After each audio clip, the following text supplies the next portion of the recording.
Desde la época de la antigua Grecia, nace el concepto de ciudadano dentro del ideal de un gobierno democrático y el concepto de polis para delimitar un territorio con su propia forma de gobierno. Así pues, un ciudadano es una persona, miembro activa de un Estado o comunidad y cuenta con derechos políticos, sociales, económicos y ambientales, como el derecho al voto, a la libre expresión y la obligación de pagar impuestos, respetar las leyes, así como su constitución, el derecho a la vida, el derecho al libre pensamiento, entre otros. Cabe destacar que después del descubrimiento de América en 1492, con los descubrimientos científicos y los avances tecnológicos, se creó un proceso de dominio de los españoles, franceses y portugueses hacia las civilizaciones mesoamericanas. Después de varios años de conquista, las naciones americanas deciden hacer su independencia basados en las ideas del humanismo y en la razón y sentido común para su propio bien.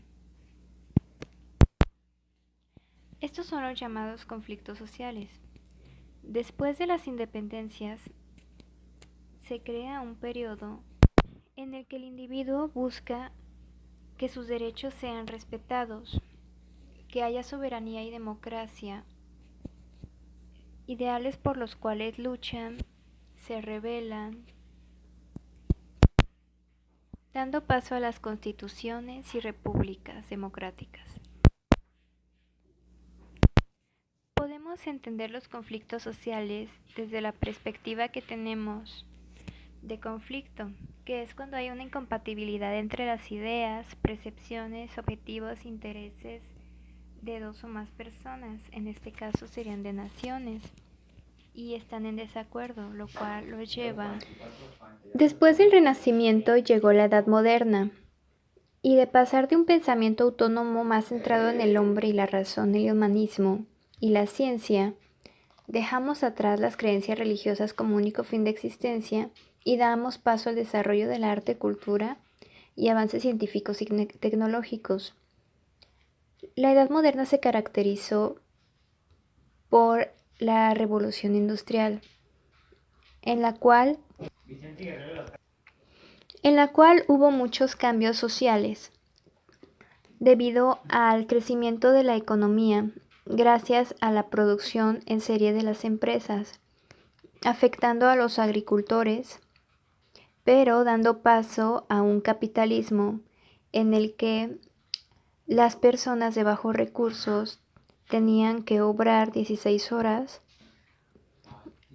sin derechos laborales y sin sindicatos, sin seguro médico, mientras que los burgueses y los dueños de las empresas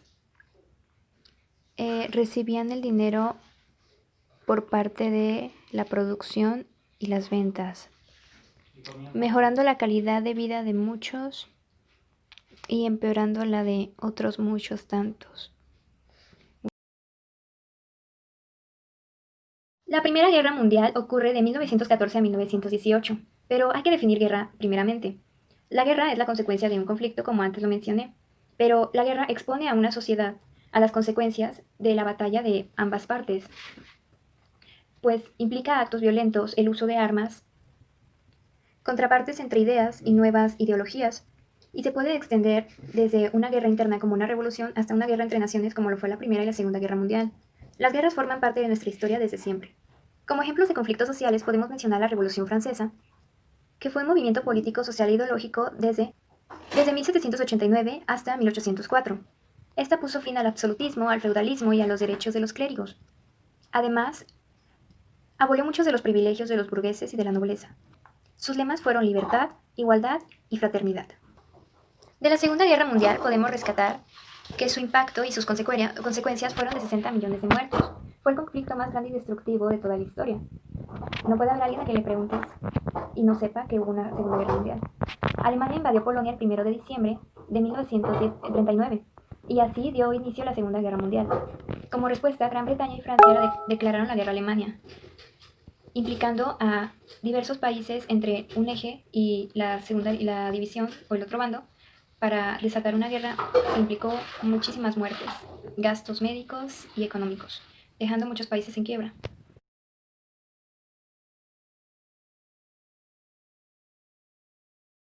Podemos definir multiculturalidad como el conjunto de culturas de cada país y sus tradiciones, costumbres, historia, que se interconectan y forman un espacio lleno de ideas distintas que conviven en un mismo punto. Se busca que la multiculturalidad haga respetar y tolerar las diferentes formas de vivir de cada país o región. Por ejemplo, el uso de los lenguajes étnicos tiene que ser tan importante como el uso de una segunda lengua, una lengua universal como lo es el inglés.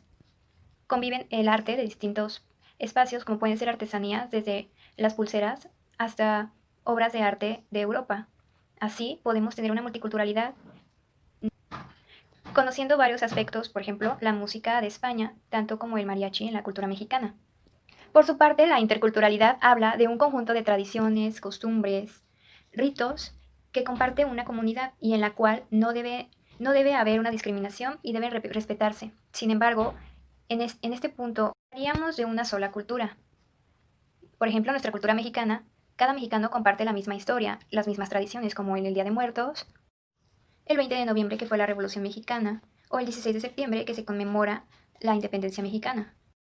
La multiculturalidad y la interculturalidad abarcan muchísimas ramas. Podríamos hablar desde ideologías, tales como el liberalismo, hasta las clases sociales. Sin embargo, siempre tiene que existir respeto entre cada persona como entre cada nación, así como lo dijo Benito Juárez. Conflictos que entran en multiculturalidad e interculturalidad podría ser el racismo, que es una forma de discriminación por raza, color de piel. También la xenofobia, en el caso de los inmigrantes. En la actualidad existen organismos que se encargan de defender los derechos y la igualdad de todas las personas. Por ejemplo, la ONU, que establece la Convención Internacional para la Eliminación de la Discriminación de cualquier forma.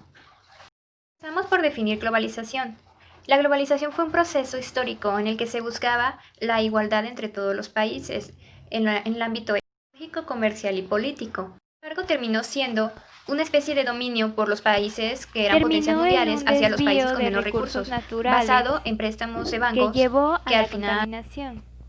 Aunque nos trae ventajas como la tecnología y las comunicaciones y el transporte, y una breve creación de empleos que después disminuyó, creando una desigualdad social que alrededor de 1989 surge como política económica capitalista que favorece el sector privado y promueve el libre mercado, lo cual provoca la disminución del crecimiento económico nacional y se cierran los mercados comerciales con exportaciones y tratados de comercio que están a favor de ciertos bancos privados y empresas privadas que endeudan a países no globalizados. Esto promueve el desempleo de los obreros y de las clases medias y bajas y el enriquecimiento únicamente del sector privado, la caída del Producto Interno Bruto, el empobrecimiento y una falsa idea de progreso que termina en recesión económica con el quiebre de empresas nacionales y el dominio de las potencias mundiales hacia los países más pobres.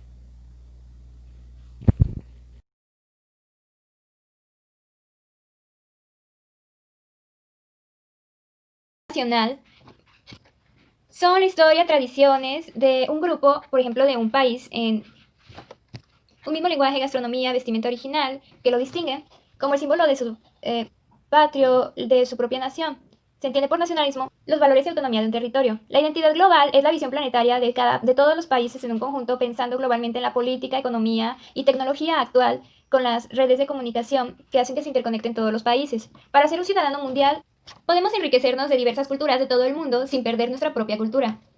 Ampliar nuestros conocimientos, usar las tecnologías a nuestro favor, abrir nuevos horizontes, respetar, viajar, aprender, tener distintas formas de pensamiento y conocer las diversas historias de los países para ponerte en un contexto social crítico y analítico.